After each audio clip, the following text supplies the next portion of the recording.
Hello and welcome. I'm Asuma Katauka and you are watching the Africa Brief on NewsX World. Let's take a look at some of the top stories. Sudan Sovereignty Council Chief Abdel Fattah Al-Burhan has said that the army is ready for peace talks with parties genuinely seeking peace. He's clarified no talks are ongoing as of now with external parties and insisted the army does not target tribes or regions. Young Moroccans protest for the release of detained Gen Z demonstrators pushing for social reforms, while King Mohammed IV has urged better education and healthcare but did not mention the movement. Despite fewer participants, protesters have said that they remain mobilized. At least 3 Indian nationals have died and 5 remain missing after a launch boat capsized off of Beira port in Mozambique during a crew transfer operation. 5 others have been rescued, with 1 receiving medical care. Search and rescue operations are still ongoing. According to reports, 14 Indians were on board.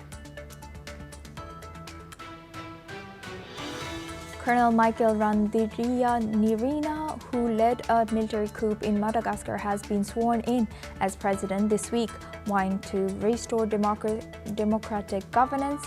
In his inaugural address, Randrianirina has promised new elections within 2 years and pledged to rebuild the nation's governance system in line with its people's aspirations.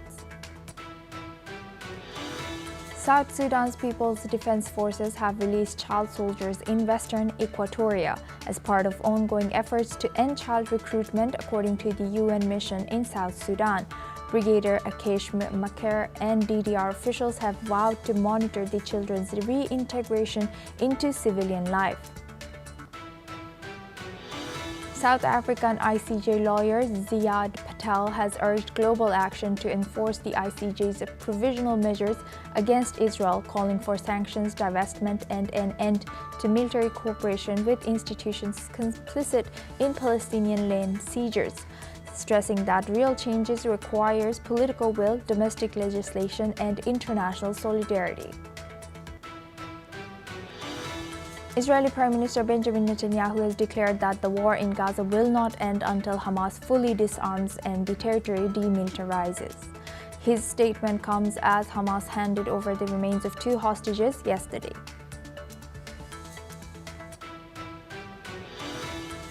Meanwhile, Israel has announced that the Rafah border crossing with Egypt will remain closed until Hamas hands over the bodies of deceased hostages. However, the release of all 20 living hostages has been completed, as the U.S. alleges Hamas plans to violate the ceasefire, while Netanyahu and Palestinian authorities continue to trade blame.